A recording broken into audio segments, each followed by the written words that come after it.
नमस्कार, दिन भर की बड़ी खबरों का बुलेटिन देख रहे हैं आप। मैं हूं आपके साथ सौम्या ठाकुर। पहली नजर इस वक्त की सुर्खियों पर। 2019 लोकसभा चुनाव में राजस्थान से 4 केंद्रीय मंत्री और 1 लोकसभा अध्यक्ष बने, लेकिन इस बार बीजेपी का राजस्थान में काफी बुरा प्रदर्शन रहा। इसके चलते माना जा रहा है कि राजस्थान में केंद्रीय मंत्रियों की संख्या कम हो सकती है।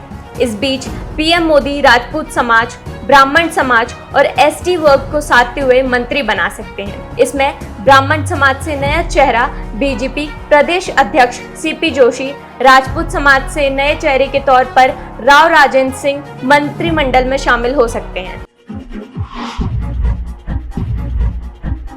लोकसभा इलेक्शन रिजल्ट के बाद एनडीए गठबंधन केंद्र में सरकार बनाने जा रही है। इस सरकार में चंद्रबाबू नायडू की टीडीपी और नीतीश कुमार की जेडीयू का प्रमुख रोल रहेगा। भाजपा के सभी सहयोगियों के मुकाबले इन दोनों के पास सबसे ज्यादा सीटें हैं, इसलिए इस बात पर भी चर्चा होने लगी है कि मोदी कैबिनेट में चंद्रबाबू नायडू और नीतीश कुमार किन मंत्रियों को और सुविधाओं की मांग करने वाले हैं। मोदी कैबिनेट में नीतीश कुमार रक्षा, रेलवे, कृषि, ग्रामीण विकास और परिवहन मंत्रालय की मांग कर सकते हैं। वहीं दूसरी ओर नायडू लोकसभा स्पीकर का पद, हेल्थ, आईटी और एजुकेशन मिनिस्ट्री की मांग कर सकते हैं। आपको बता दें, मोदी सरकार के 4 मंत्री चुनाव हारे हैं, जिसके बाद महिला बाल विकास, कृषि, आदिवासी कल्याण, भारी आयोग, कौशल विकास, बिजली और ऊर्जा मंत्रालय खाली है। राजस्थान में लोकसभा चुनाव में 11 सीटों से हारने वाली भाजपा अब रिवाइवल प्लान तैयार करने में जुट गई है। नवंबर में लोकल बॉडी चुनाव होने हैं। पार्टी सूत्रों के मुताबिक इससे पहले भाजपा में सरकार और संगठन में बड़े बदलाव होंगे। इसमें कुछ मंत्रियों को हटाया जा सकता है तो कुछ पोर्टफोलियो भी बदले जा सकते हैं। नरेंद्र मोदी तीसरी बार 9 जून को प्रधानमंत्री पद की शपथ ले सकते हैं। मोदी मंत्रिमंडल में शपथ ग्रहण करने के लिए रविवार का दिन तय हो चुका है। विदेशी मेहमानों को भी यह बताया गया है। इससे पहले शुक्रवार 7 जून को बीजेपी संसदीय दल की बैठक होगी, जिसमें नरेंद्र मोदी को नेता चुनने की कार्यवाही पूरी कर ली जाएगी। नरेंद्र मोदी की अगुवाई में एनडीए की तीसरी सरकार 9 जून रविवार को शपथ लेगी। इससे पहले मंत्रिमंडल गठन के फॉर्मूले पर तेजी से काम चल रहा है। सूत्रों की माने तो एनडीए में बीजेपी के साथ वाले दलों की तरफ से 4:1 सूत्र प्रस्ताव किया गया है।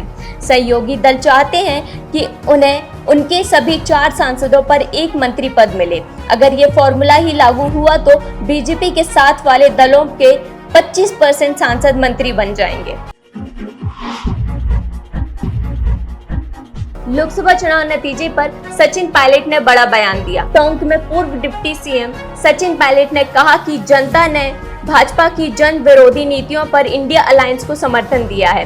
राजस्थान से लेकर गुजरात तक हमारे अलायंस के साथ ही चुनाव जीतकर आए हैं। देश में निर्वाचित मुख्यमंत्रियों को जेल में भेजा गया, युवाओं के साथ अग्निवीर जैसी योजनाओं के नाम पर धोखा किया गया। और जिस प्रकार की राजनीति का परिचय पिछले 10 साल में दिया है देश में, भाजपा की सरकार ने प्रतिशोध की भावना का, बदले की भावना का, विपक्ष की आवाज को दबाने का, निर्वाचित मुख्यमंत्रियों को जेल में डालने का, कांग्रेस पार्टी के बैंक के खाते सीज करने का चलते चुनाव में, ये जो राजनीति हुई 10 साल की, इस राजनीति के खिलाफ मैंडेट है।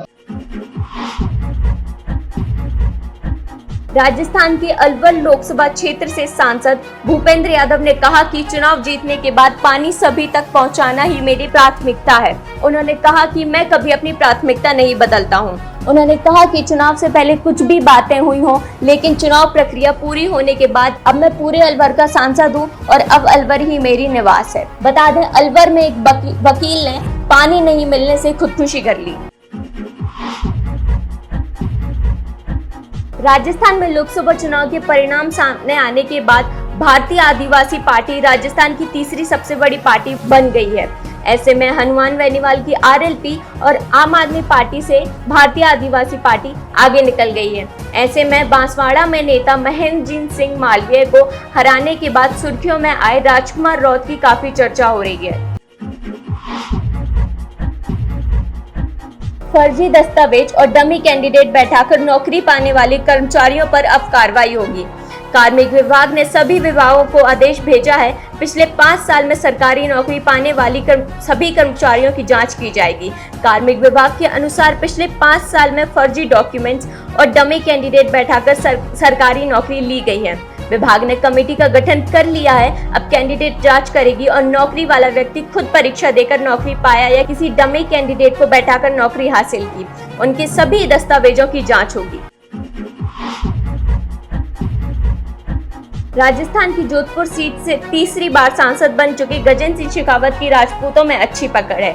छात्र राजनीति से केंद्र तक पहुंचने वाले शेखावत को एक बार फिर मोदी कैबिनेट 3.0 की जगह मिलने की उम्मीद की जा रही है। साल 2019 में अशोक गहलोत के बेटे वैभव गहलोत को हराने वाले गजेंद्र सिंह शेखावत को केंद्र सरकार में केंद्रीय जल शक्ति मंत्री का पद दिया गया था। इस बार शेखावत ने कांग्रेस के करण सिंह उच्चाड़ा को चुनाव में हराया है। ऐसे में फिर से ये माना जा रहा है कि वो मोदी कैबिनेट 3.0 का हिस्सा हो सकते हैं।